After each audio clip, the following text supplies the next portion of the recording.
மாண்பு ஏவா வேலு அவர்கள் உட்காருங்க. மாண்பு ஏவா வேலு ஏவா வேலு இங்க பாருங்க, இங்க பாருங்க. அரசு எதிர்கட்சி கொறடா முதல்ல இவர் வந்து எந்த கட்சியில் இருக்காருன்னு கேளுங்க அவரை. வசந்த காலத்துக்கு அவர் எந்த நீங்க எங்க உட்காருங்க, நீங்க உங்க இடம் எது உட்கார சொல்லுங்க. நடவடிக்கை எடுப்பேன். உங்க இடத்துல போய் உட்காருங்க. இஸ்லாமியர்கள் பிரச்சனையாக அவர் முதல்ல இடத்துக்கு போக சொல்லுங்க. மாண்புமிகு பேரவைத் தலைவர்களே, இஸ்லாமிய பிரச்சனை என்பது தமிழ்நாட்டை பொறுத்தளவுக்கு ஒரு சென்சிட்டிவான பிரச்சனை. அது அனைவரும் அறிந்த ஒன்று. இது சிறுபான்மை சமுதாயம் சம்பந்தப்பட்ட ஒரு பிரச்சனை. நம்முடைய பேசுகிற மதுரை சட்டமன்ற உறுப்பினர் தங்களுடைய தலைவர்கள் இஸ்லாமியர்களுக்கு என்னென்னலாம் செய்திருக்கிறார்கள், எவ்வளவு அரணாக இருந்திருக்கார் என்று அவர் பெருமைப்படுத்துவதில் எங்களுக்கு ஒன்றும் மாற்று கருத்தல்ல. ஏன்னா அந்தந்த கட்சி தலைவர் அப்படிதான் பெருமைப்படுத்துவார்கள், அதையும் எனக்கு மாற்றல. ஆனால் போகிற போக்கில் அனைத்தும் முஸ்லிம்களுக்கு பாதுகாப்பாக இருந்து அவர்கள் சொன்ன வேண்டுகோளை எல்லாம் செய்த ஒரு இயக்கம் திராவிட முன்னேற்ற கழகம். அதோட மாற்று கருத்தில் அதுக்கு விட்னஸே அந்த இஸ்லாமிய தலைவர்கள் இங்கே சொல்லிட்டாங்க. பேராசிரியர் அப்துல் சரி, நம்முடைய அன்சாரியும் சரி, அதே போன்று நம்முடைய இவரும் சொல்லிட்டாங்க. உட்காருங்க உட்காருங்க. அப்படி இருக்கிற உட்காருங்க, நீ உட்காருங்க. இடத்துக்கு போப்போம்.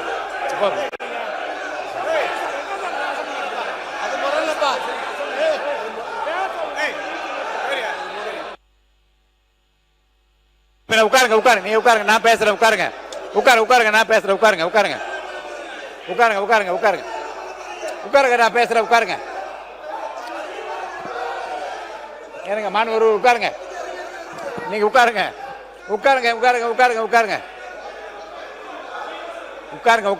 என்ன இருங்க. உட்காருங்க. எல்லாம்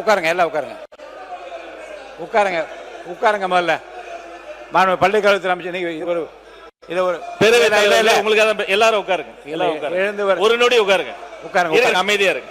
பள்ளிக்கல்வித்துறை அமைச்சர் முடிங்க. இல்ல முத விஷயம் அந்த சப்ஜெக்ட் போறதுக்கு முன்னாடி ரொம்ப நாளாவே என்னன்னா இது நாம ஏத்துக்கொள்ளவே கூடாது. அது கொரோனா நாளாம் யோசிக்கணும். இப்ப என்ன நடந்தது கேமரால காட்டினாங்களா தெரியல.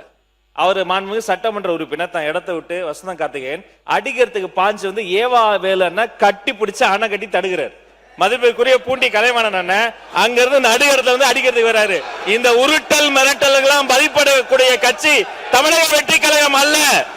இதை போன்ற நாகரிகமற்று உருட்டுறது மிரட்டுறதுனாலதான் தமிழக மக்கள் தகுந்த தீர்வு கொடுத்து அங்க உட்கார வச்சிருக்காங்க. தொடர்ந்து நான் பாத்துக்கிட்டே இருக்கிறேன். இந்த வேலை எங்க கிட்ட நடக்காது. ஒண்ணு, சபாநாயகருக்கு ஒரு மதிப்பு இருக்கு, சபாநாயகருக்கு ஒரு கண்ணியம் இருக்கு. அவர் எழுந்தா அனைவரும் அமரணும். இப்பவும் இதேதான், இப்பவும் அதேதான். உட்காருங்க, உட்கார்ந்து பேசுங்க. உட்கார்ந்து பேசுங்க. அவர் சபாநாயகர் ஒரு கண்ணியமிக்க பதவி, கொரோனா ஒரு முக்கியமான பதவி. இப்பவும் பாருங்க, எழுந்து நின்று உரிமையில பேசுவது இதெல்லாம் நாகரிகம் கிடையாது. இதெல்லாம் கத்து கொடுத்தாங்களா அவங்க தலைவர்கள்? ஒண்ணு. ரெண்டாவது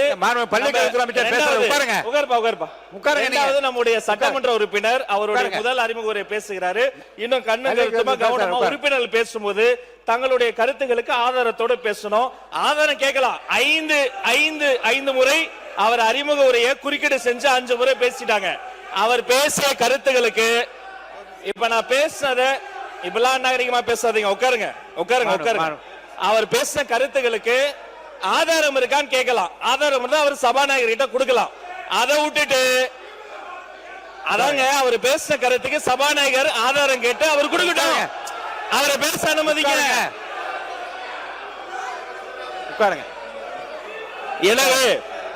எனவே மாண்புமிகு சபாநாயகர் மூலமா நான் தெரிவித்துக் கொள்வது என்னன்னா, தயவு செய்து அரசியல் கட்சியில் இருக்கக்கூடிய அனைத்து கட்சி உறுப்பினர்கள் சபை மாண்பை முதல்ல காப்பாற்றணும். ஒரு மூத்த உறுப்பினர் ஏன்சாலே எல்லாரும் உட்கார்ந்துடும்.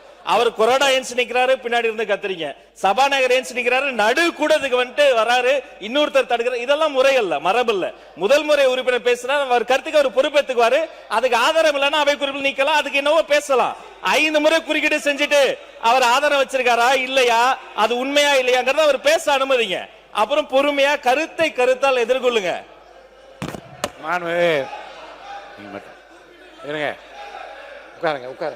உட்காருங்க.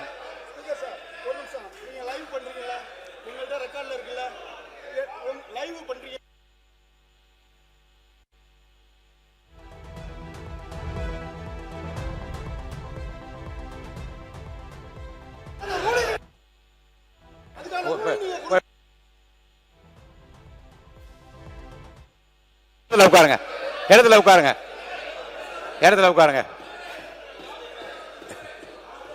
இடத்துல உட்காருங்க. மாண்புமிகு அவை உட்காருங்க.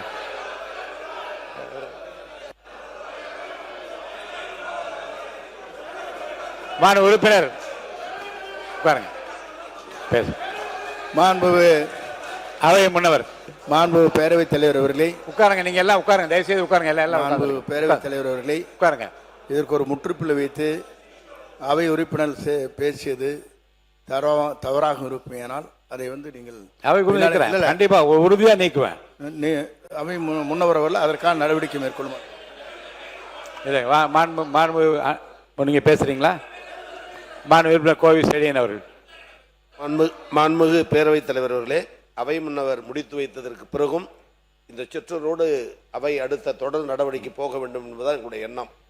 அரசியல் ரீதியான பிரச்சனையாக இருந்தால் அரசியல் ரீதியாக பேசலாம், மோதிக்கொள்ளலாம், மணிகணக்கில் கூட பேசலாம். மாண்புமிகு கூட்ட மேடையில் பேசுவது போல பேசாம கொஞ்சம் முன்னாள் முதலமைச்சர் அதை தான் வலியுறுத்தி கொண்டே இருக்கிறார். ஆனால் ஒரு ஒரு ஒரு ஒரு சுமூகமாக போக வேண்டிய ஒரு சமுதாய பிரச்சனையை பேசும் பொழுது, மத சம்பந்தப்பட்ட பிரச்சனையை பேசும் பொழுது பேசுபவர்களும் வார்த்தையை பார்த்து பேச வேண்டும், கேட்டுவிட்டு பதில் சொல்லுபவர்களும் வார்த்தையை பேசினால்தான் வெளியில் இருப்பவர்களுக்கு ஒரு பாதுகாப்பான நிலையை சட்டமன்றம் விரும்புகிறது என்ற பொருள்.